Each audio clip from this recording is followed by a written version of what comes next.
तो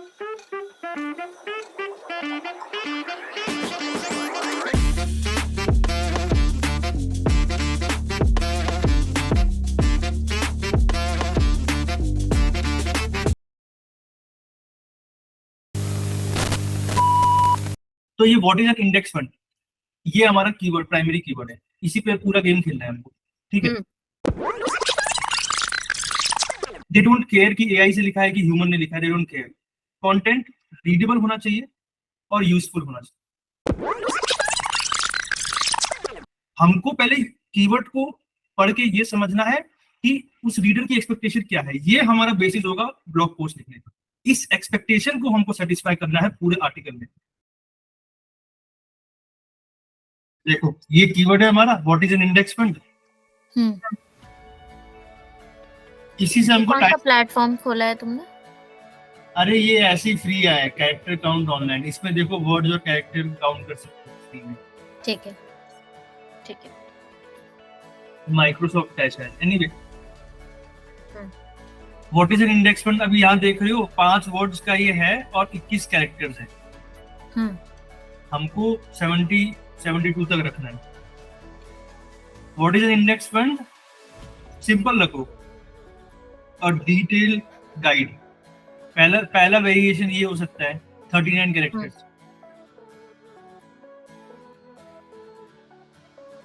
everything to know, ये दूसरा वेरिएशन हो सकता है 41 characters. What other gurus don't want you to know, ये तीसरा कैरेक्टर हो, ये तीसरा वेरिएशन हो सकता है। टाइटल लिखने का एक साइकोलॉजिकल रीजन ये होता है, जितनी कैची टाइटल लिख सकते हो, जैसे यूट्यूब में थंबनेल होता है, वैसे ही यहाँ हमारा थंबनेल ये है, टाइटल और मेटा डिस्क्रिप्शन, ठीक है। तो जितना कैची हम लिख सकते हैं कि मतलब यूजर बोले, जैसे इसको पढ़ के बोल सकता है कि अच्छा इसमें कुछ अलग लग रहा है मेरे, या what is index fund, you won't, नहीं चलो ठीक है, वही ठीक था, पिछला वाला ही बेटर था।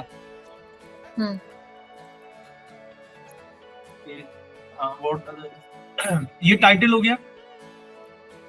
हमेशा हम जब भी कंटेंट लिखते हैं तो उसका टाइटल और मेटा डिस्क्रिप्शन लिखते हैं, ठीक है। अगर वो उस वेबसाइट पे जाने वाला है कंटेंट, तो अगर वो कंटेंट थर्ड पार्टी ऐप में कहीं अपलोड होगा तो हम नहीं लिखते हैं। जैसे मीडियम पे करोगे, कोरा पे करोगे, इनको थर्ड पार्टी एप्स कहते हैं। अगर डायरेक्टली क्लाइंट की वेबसाइट पे अपलोड कर रहे हो कोई आर्टिकल, क्लाइंट और उसका ऑथर क्लाइंट शो होके पब्लिश होगा, तो मेटा टाइटल और डिस्क्रिप्शन लिखना है। मेटा टाइटल और डिस्क्रिप्शन हम लिखते हैं, एक मिनट मैं दिखाता हूँ।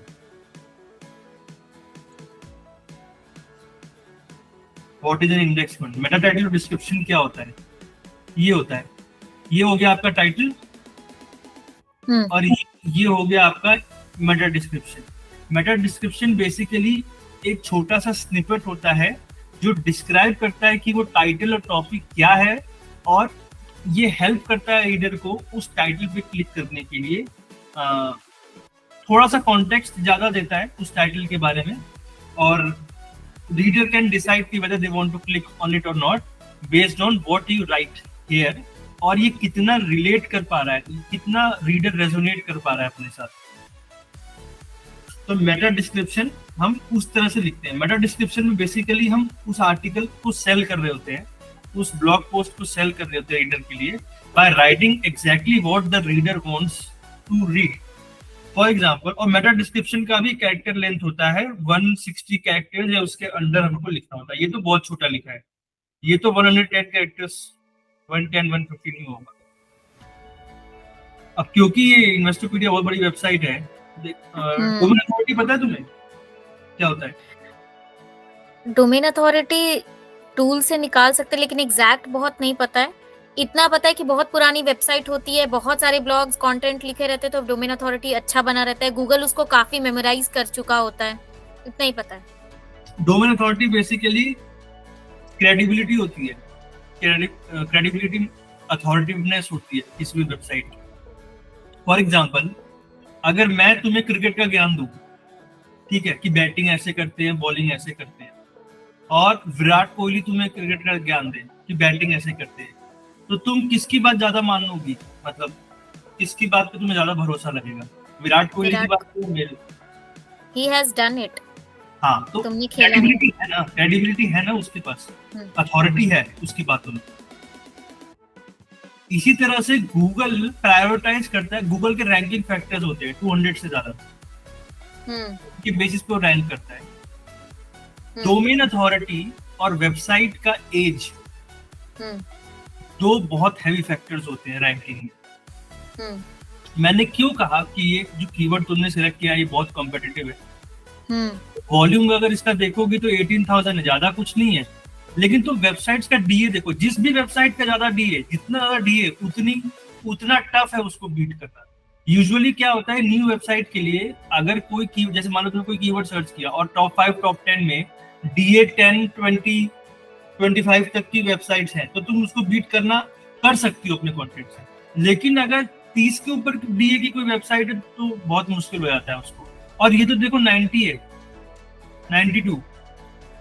तुमको कहाँ दिख पा रहा है डीए? यहाँ देखो, टॉपिक के नीचे देखो, मतलब तुम्हें थोड़ा मतलब जूम करके देखना पड़ेगा यहाँ। हाँ, थोड़ा सा जूम कर देना। मोज डीए 92 दिखा रहा है। अच्छा, हाँ दिखा ना, बस यही पढ़ो। और नीचे आता हूँ, ये देखो ग्रो को देखो, मोज डीए कितना लिखा है यहाँ पर? 48। इंडेक्स फंड मोज डीए कितना लिखा है यहाँ पर? 76। बजाज फिनसर्व मोज डीए कितना लिखा है यहाँ? 60। सब बैंक रेट 81 बाबा रे। तो अच्छा, मगर ज्यादा डीए है तो ऐसा नहीं है कि उसका फर्स्ट क्लिक में आ रहा है, ऐसा क्यों? जी, बात ये है ना कि गूगल बहुत बायस्ड होता है डीए को लेकर। अगर डीए ज्यादा है तो उसने 300 वर्ड का भी कंटेंट कुछ भी लिखा होगा ना, गूगल उसको रैंक कर देगा एक दिन के अंदर। और तुम 2000 वर्ड का भी आर्टिकल लिखोगी, न्यू वेबसाइट है, 4000 वर्ड का भी लिखोगी ना, तुम्हें 3 महीने 2 महीने 1 महीना तो लग जाएगा। नहीं, मैं देख रही हूँ कि डीए 81 भी है तो वो नीचे खिसका हुआ है, और ये इसका डीए कितना है? अच्छा, डीए 90। नहीं, ये ऊपर नीचे होता रह जाएगा, वो रहेंगे टॉप 5 में ही, लेकिन कभी इन्वेस्टोपीडिया ऊपर होगा, कभी ग्रो ऊपर हो जाएगा। अच्छा, वो ऊपर नीचे होते रहते हैं, क्योंकि गूगल अभी भी हर मिनट गूगल में कुछ माइक्रो एल्गोरिथम चेंजेस होते रहते हैं, बैकएंड में चलते हैं। बड़े एल्गोरिथम चेंजेस ही न्यूज में आते हैं, मिनी जो छोटे एल्गोरिथम चेंजेस है अभी भी गूगल है ना वेरीफाई कर रहा होगा ये सारा। ये सर्च क्वेरी पे अभी भी वो पैरामीटर लगा के बेस्ट अपना ट्राई कर रहा है कि कौन से आर्टिकल को मैं हाई रैंक करूं, जो सबसे हाईली उसको लगता है कि मतलब वैल्यूएबल होगा। ठीक है। इन्वेस्टोपीडिया की तो वैसे भी रेपुटेशन है कि भाई इन्वेस्टोपीडिया ने अपना नाम, और भी बहुत सारे फैक्टर्स होते हैं, जैसे इन्वेस्ट कीवर्ड ही है, इन्वेस्टोपीडिया के डोमेन में ही नाम ही इन्वेस्ट है। तो गूगल को लगता है कि हाँ ये ना नीश स्पेसिफिक कंटेंट डालता होगा इन्वेस्टिंग। अच्छा, नाम की वजह से। हाँ, नाम की वजह से इन्वेस्ट। और देखो एक और चीज आता है, डोमेन का वो क्या कहते हैं इसको, मैं भूल गया, बहुत दिनों से मैंने एसईओ की प्रैक्टिस नहीं की है। ये क्या कहते हैं, एक्सटेंशन, इसको एक्सटेंशन कहते हैं, .gov। अगर .gov लगाए तो गूगल आंख बंद करके रैंक करता है उसको। अच्छा, हाँ, ये वाला .gov, .uk, मतलब जैसे या तो नेशन का होगा, .in, .uk, .au, या तो .gov। भाई साहब, गूगल को लगता है कि ये भगवान है, फिर वो लग रहा है कि सीधे गवर्नमेंट अप्रूव करके। हाँ, मतलब उसको भाई गवर्नमेंट है, क्रेडिबल तो होगी ना। अब तुम ही बताओ ना, क्रेडिबिलिटी की सारा गेम है यहाँ पे। तुमने न्यू वेबसाइट बनाई है, गूगल को क्या भरोसा कि कौन हो तुम? इसीलिए तो न्यूज़ वेबसाइट आंख बंद करके भी रैंक करेंगे। हाँ, ईटी बनी भी एक काइंड ऑफ न्यूज़ वेबसाइट है, देख लो। और इनका डोमेन नेम भी देखो, मनी है उसमें। नाम से भी फर्क पड़ता है। इकोनॉमिक टाइम्स को देखो, एनएसई इंडिया भी रैंक कर रहा है भाई, फिडेलिटी इन्वेस्टमेंट। इसीलिए कीवर्ड ऐसा सिलेक्ट करना चाहिए जहां पे ये बड़े प्लेयर्स रैंक नहीं कर रहे हो, न्यू वेबसाइट्स। वो हम देखेंगे बाद में। अभी क्या दिखाना था मेरे को? तो मेटा डिस्क्रिप्शन के बारे में बता रहा था, तो वो 160 कैरेक्टर है, उससे कम का होना चाहिए। तो हमको तो पता है, हमने बायर पर्सोना बेसिकली अपना सोच के रखा है what is an index fund. Okay, तो मैं देखो बायर 1-1.5 लाइन का होता है maximum meta description. Know everything there is, रुको, एवरीथिंग अबाउट, और यहाँ पे आपको कीवर्ड यूज करना है, मतलब प्राइमरी कीवर्ड यूज करोगे तो सही रहेगा। Confused about what is an index fund, this detail guide is the only post you need to know. We have covered everything about index funds. Click here. उसको बोलो, उसको मजबूर करो, click here, click to know more. अभी देखो मैं इसका character गिनवाता हूँ, 151। ये सारी चीजें प्रैक्टिस से आ जाती है, क्योंकि मैंने बहुत लिखा है ना, मेरे को आइडिया है कि कौन कितने कैरेक्टर का है। ये हो गया आपका टाइटल और ये हो गया आपका मेटा डिस्क्रिप्शन। और ये सब जो तुमने वर्ड यूज किया है ना, मतलब ये बहुत कंपेलिंग है। This detailed guide is the only post you need to know, मतलब ये बोल रहा है कि भैया और कहीं जाओ ही मत। भाई देखो, इस तरीके का लैंग्वेज। मेटा डिस्क्रिप्शन लिखते समय ना आपके पास रियल एस्टेट बहुत कम होता है कैरेक्टर्स और वर्ड्स का, ठीक है? तो वहां पे आपको थोड़ी अपनी कॉपी स्किल्स दिखानी होती है, मतलब अर्जेंसी होती है, कॉपी स्किल्स दिखानी होती है। मतलब एलिवेटर पिच कह सकते हो, एलिवेटर पिच बहुत छोटी होती है, राइट? तो it's kind of an elevator pitch. मैं लिख लेता हूँ, अच्छा बोल रही है डिस्क्रिप्शन। एक बात बोलूं, वैसे ऑफ द टॉपिक है। हाँ? पता है मैंने मेरा जो भी नॉलेज है, लिटिल नॉलेज है, मैंने पढ़ाना इसलिए शुरू किया क्योंकि पढ़ाने से मुझे ज्यादा ज्ञान मिल जाता है। Mentor learns better than mentee. ये यूनिवर्सल ट्रुथ है। जब आप किसी को कोई टॉपिक पढ़ाते हो ना, तो आपका वो टॉपिक और ज्यादा पॉलिश हो जाता है। हाँ, इनफैक्ट मेरे मुंह से भी ऐसी चीजें निकलती हैं। मैं बोलती अच्छा, जब मैं काम कर रही थी तो मुझे क्लिक नहीं किया, लेकिन जब मैं पढ़ा रही हूँ तो मुझे ये क्लिक कर रहा है। जैसे अभी मैं पढ़ा रही हूँ how to write Instagram captions बहुत अच्छे से, तो सुबह सेशंस उसी के चल रहे हैं। नहीं सही है। और यार मतलब the fact that you are very involved in this ना, तो ये भी तुमको काफी हेल्प करेगा। मतलब 1 साल तक अगर लगातार ये करोगे ना, तो you will see the change in yourself. You will be a completely different professional from what you are today. This will really help you. चलो अच्छा ठीक है। अर्जेंसी एलिवेटर पिच जैसा होता है मेटा डिस्क्रिप्शन, उसमें कॉपी स्किल्स सच में दिखाने होते हैं। इसमें कॉपी स्किल दिखाना है तुम्हें अपना। कम शब्दों में, कम जगह में ऐसा क्या बोल दो रीडर को। ऐसा यार देखो, ऐसा कोई मैजिक नहीं होता है। उसको तुम बहुत ही स्ट्रेट फॉरवर्ड रहो और उसको बस वो बोलो जो वो सुनना चाहता है। हमने पहले भी देखो पर्सोना में भी बात किया था हमने, बायर पर्सोना में, कि उसको काइंड ऑफ म्यूचुअल फंड का आइडिया है, लेकिन एग्जैक्टली इंडेक्स फंड क्या होता है उसको नहीं पता है। तो मैंने यही बोल दिया है पहली लाइन में कि कंफ्यूज हो क्या। फिर दूसरा बात मैंने कहा है, जो कीवर्ड यूज किया है, कीवर्ड एज इन की जो स्ट्रॉन्ग वर्ड यूज किया है कि डिटेल्ड गाइड। अब इसकी जगह, अब कोई नौसिखिया अगर राइटर होगा तो वो क्या लिखता है इसकी जगह, मैं बताता हूँ। This is a very long या डिटेल्ड गाइड, लॉन्ग गाइड। तो इसका जगह बचाने के लिए दिस डिटेल्ड गाइड, इसको कहते हैं वर्ड फ्रेजिंग। कम शब्दों में ज्यादा चीज बोल जाना। जैसे एक और एग्जांपल देता हूँ वर्ड फ्रेजिंग का, इसको लिख भी लेना नोट में। लिख रहे हैं। वर्ड फ्रेजिंग या इसको वर्ड रैपिंग भी कहते हैं। फॉर एग्जाम्पल, एक लॉन्ग फ्रेज है। फ्रेज होता है collection of words that has a meaning, उसको फ्रेज कहते हैं।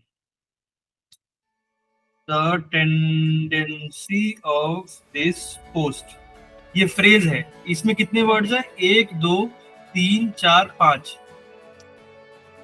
दिस पोस्ट टेंडेंसी, इसमें 3 है। इसको कहते हैं वर्ड रैपिंग। तो this detail guide, this guide is very detail नहीं, यहाँ पे आपकी कॉपी स्किल्स आती हैं। तो मैंने बोला कि भाई only post you need to know, we have covered everything about index words, very simple, no gimmick. ठीक है। और लास्ट में उसको कंपेल कर दिया है, click here, click right now, click no more, ऐसे करके। ये आपका हो गया टॉपिक और ये आपका हो गया मेटा। तो एक बार समराइज कर देते हैं, और मैं अपने लिए भी इसको लिख रहा हूँ। Writing and SEO on site blog post, SOP to follow.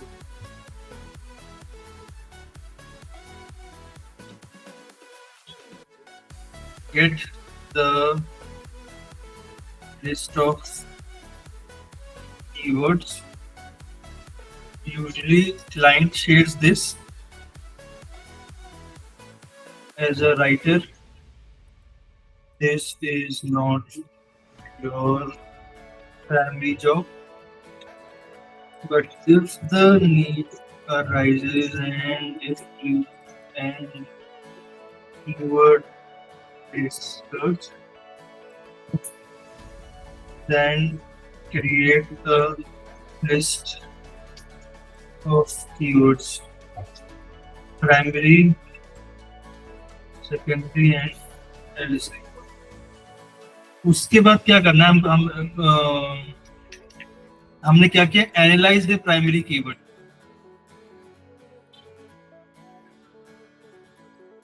Understand it's intent, understand its intent, the expectations of the reader.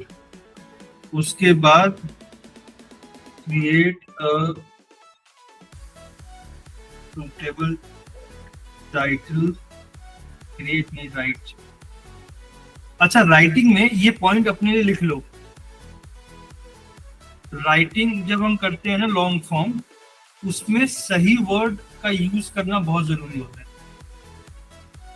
Create a suitable title वैसे तो काम चलाओ सुनने में, मेरी आवाज आ रही है ना? हाँ आ रही है।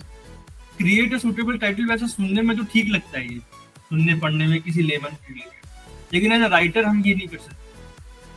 क्रिएट अ सूटेबल टाइटल नहीं होता, राइट अ सूटेबल टाइटल होता है। राइट, ड्राफ्ट, ये होता है। Right a suitable title and meta description based on your analysis of the primary keyword. अच्छा, ये स्पेलिंग को ध्यान रखना। SES होता है जब मल्टीपल एनालिसिस करो, जब सिंगल एनालिसिस करो तो SIS होता है, और हमने सिंगल एक कीवर्ड के लिए किया है। ठीक है। यहाँ पे साइड नोट भी है, एक मिनट।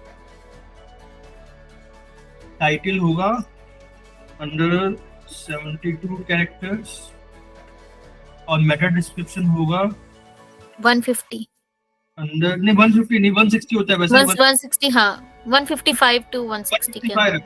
155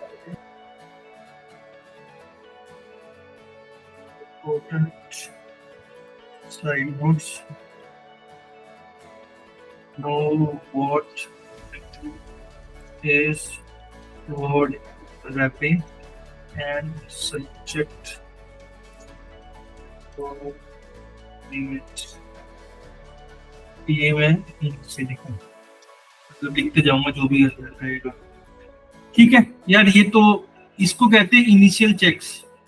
इनिशियल जब कोई प्लेन उड़ता है ना, प्लेन उड़ने से पता नहीं तुमने देखा होगा या जाना होगा कि नहीं, कैप्टन और जो मतलब ये फर्स्ट ऑफिसर होते हैं पूरा डिटेल चेकलिस्ट तैयार करते हैं उस प्लेन को उड़ाने से पहले। इसी तरह से आर्टिकल को लिखने से पहले हमको प्री राइटिंग इट मतलब प्रोसेस एसओपी फॉलो करना पड़ता है। जो मैंने यहाँ लिखा, ये अभी इसमें और स्टेप्स ऐड होंगे, अभी मैंने इतना बताया। यहाँ तक समझ में आ गया? यस। ठीक है। एक और चीज था टाइटल कैपिटलाइजेशन, या बताता हूँ।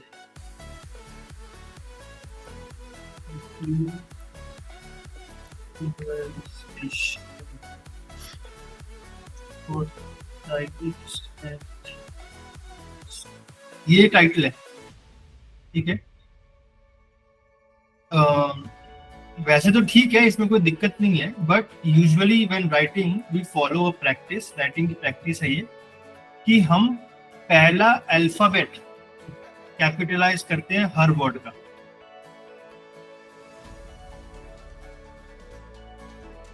तो ये ऐसे होगा,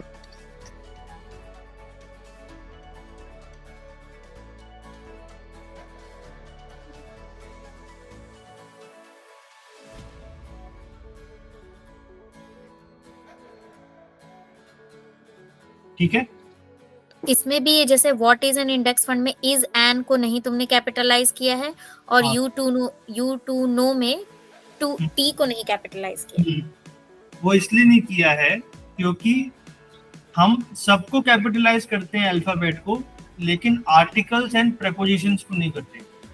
आर्टिकल्स होते हैं ए एंड द, और प्रेपोजिशन होते हैं इज, आर, टू, ऐसे करके। तो ये जो हेल्पिंग मतलब जो एड करते हैं, मतलब जो हेल्प करते हैं, वो तुम्हें समझ में आ जाएगा। ए एंड द को तो नहीं करना है, ऐसे समझ के चलो। और इज, आर, टू, ये सब भी नहीं करना। बाकी वर्ब और नाउन्स को कर सकते हो। वर्ब, नाउन, एडजेक्टिव, प्रोनाउन, सबको। बाय द वे, ये भी तो पता होना चाहिए। Know all the parts of speech and their uses। ये बेसिक नॉलेज तुमको होना चाहिए। 8 होती है पार्ट्स ऑफ स्पीच, और उनका यूज क्या क्या होता है।